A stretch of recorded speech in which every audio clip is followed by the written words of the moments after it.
The episode 8 trailer just dropped, and it is already breaking the internet. And once you see what Joaquin does with that gun, you will understand exactly why. Robb Will thought winning the throne was the hard part, but what's coming for him in episode 8 is going to hit 10 times harder than anything Beulah ever warned him about. Dutton Ranch Nation, gather around because the episode 8 trailer just gave us a first look at what might be the most explosive hour this entire season has delivered. And we are only 2 episodes away from the finale. Everything that has been building since episode 1, the secrets, the blackmail, the blood, is about to collide in one place at one time, and nobody is walking out of this clean. Let's break it all down because there's a lot to unpack here, and every single second of this trailer is loaded with meaning. We have to start where episode 7 left us, flat on the floor with Beulah Jackson. After a lifetime of holding this empire together with iron hands and iron will, Beulah collapsed at the 190th anniversary celebration, and it shook everybody in that room. The trailer opens with her lying on a stretcher, eyes wide open, being rushed through a hospital corridor.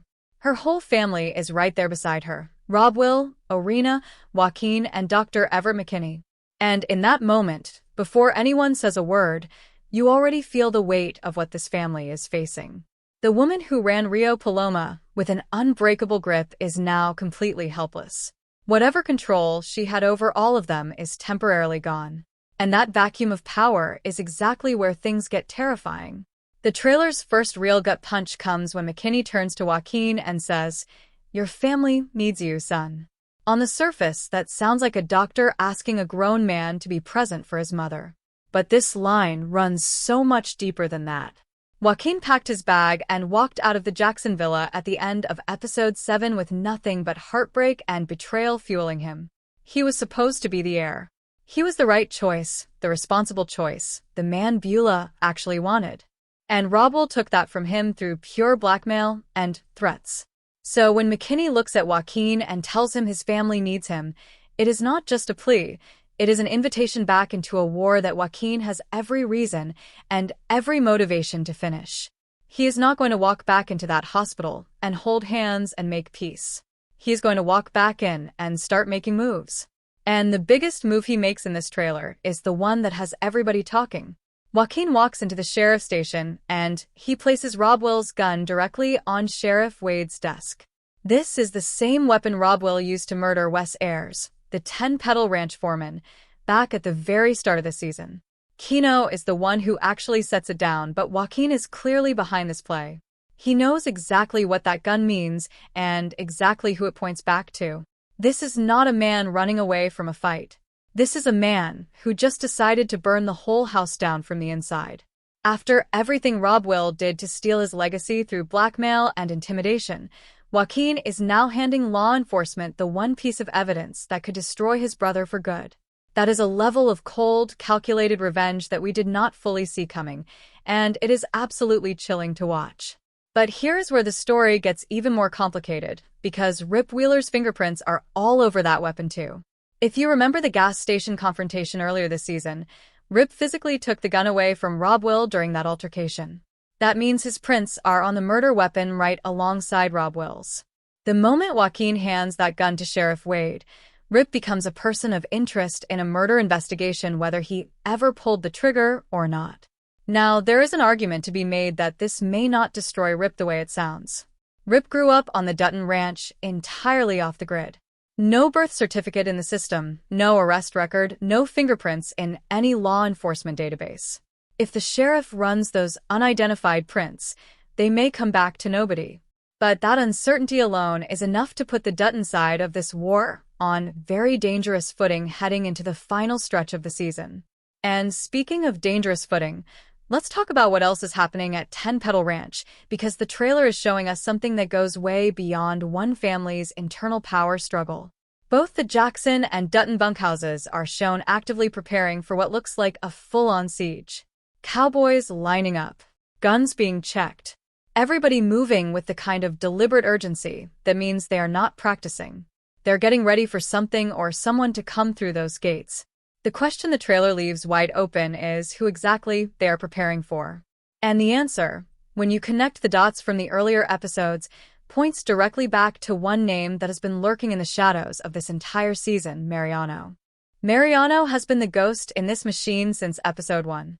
We heard his voice on the phone with Beulah back in episode 3, and we finally saw him in the flesh during episode 7's flashback set in 1981.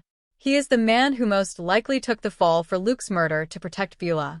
He is the man whose son she adopted and raised as her own. And now, according to what we pieced together from his phone calls, Mariano mentioned moving a lot of cattle this month in a way that made everyone sitting at home feel like he was not talking about livestock at all. The ranch world in Rio Paloma has been quietly bleeding out all season long. 9 ranches shutting down in a single year. Beth's herd wiped out after exposure to infected livestock. Rival operations disappearing one by one without explanation. Mariano's fingerprints are all over the edges of every single one of those situations, and episode 8 looks like the moment he finally steps out of the shadows and into the center of the storm. What makes this so fascinating is that nobody on either side, not Rip, not Beth, not even Joaquin, fully understands who they are dealing with when it comes to Mariano. Rip and Beth arming up at their bunkhouse could mean they are preparing to stand against him, which would be one of the most dangerous decisions they have ever made. Or it could mean they are fortifying the ranch to give Mariano a safe entry point, essentially choosing his side over Rob Will's. Either way, the Dutton crew is about to get pulled into a conflict that is decades older than anything they brought with them from Montana. They came to South Texas for a fresh start and a quiet life. What they are getting instead is the full weight of the Jackson family's buried history landing directly on their doorstep. Meanwhile, Carter is out here trying to hold himself together while everything around him is falling apart. The trailer shows him taking a fall off a horse on the ranch, which on the surface looks like a training moment. But there is another shot in that same trailer where Rip is walking straight toward Carter inside a stable and both of them look completely stone-faced. Something is going on between those two, and it goes beyond a riding lesson. Carter has been carrying an enormous amount of weight since his confrontation with Orina at the party. He smashed that Jackson family heirloom while drunk and broken over a girl who looked right through him like he was a stranger. But there is more sitting on Carter's chest than a heartbreak. Earlier in the season, there were threads involving Dwight that never fully resolved, and that stable conversation with Rip feels like it might be the moment Carter finally cracks open and tells somebody what he has actually been dealing with. Beth's warning in the trailer makes it even more loaded when she tells him, "I need you ready for the hard parts when they come." Because they're coming. She is not talking about ranch chores. She is telling that boy to grow up fast because this war is about to reach everyone inside those gates regardless of age or innocence. Then there is Austin, and his scene in the trailer is one of the most electric moments in the entire preview. We see him sitting across from Rip, Beth, and Zach, and he is telling them flat out that the Jackson family is crooked. He says the Jacksons are not ranchers, they are thieves. And he is not wrong. The foundation of the entire 10-petal legacy traces back to Liam Sullivan stealing Longhorn cattle from his own boss and building an empire on top of that original sin. But what Austin seems to be pointing at is something much more current and much more dangerous. A business empire that keeps an entire town on its payroll, watches 9 competing ranches collapse in a single year, and produces an heir like Rob Will does not stay powerful through honest work and good cattle management. Somebody has been eliminating the competition in Rio Paloma the hard way. And the more Austin talks, the more it becomes clear that he either knows too much already or is about to find out something that makes him a serious liability for everyone trying to keep those secrets buried. The trailer also gives us one of the most tension-filled moments of the entire season when we see Austin draw his gun on Miguel out at 10-Petal Ranch, demanding to know what really happened to Wes. Miguel does not flinch for a single second. He pulls his own weapon right back and hits Austin with one of the most chilling lines in the whole preview. "Don't ask what you don't want to know. Don't ask what you already know." That exchange is dripping with layers. Miguel is not just protecting himself. He is warning Austin that the truth he is chasing is the kind of truth that ends careers and lives. And Austin pushing back with a question about whether they all need to worry about taking a bullet the same way West tells you exactly how far down this road Austin is willing to go. This is a man who has decided he would rather die knowing the truth than live quietly with a lie. That kind of energy in a show this close to its finale is a recipe for chaos. Rob technically got everything he wanted. He is the named heir. He has the throne. But episode 8 is setting up every single wall around that throne to come crashing down at the same time. Beulah is in surgery, and her survival is not guaranteed. Joaquin just handed murder weapon evidence to the sheriff. The frontier hospitality deal that keeps the Jackson Empire financially viable is in jeopardy because CEO Zane Nash already knows Rob is an addict and a liability. The ranch itself is bracing for a siege. And somewhere out there, Mariano is making his move. Rob fought and blackmailed and threatened his way to the top of this family, and what he is about to find out is that winning a war inside the house does not protect you from the war that is already surrounding it from every direction.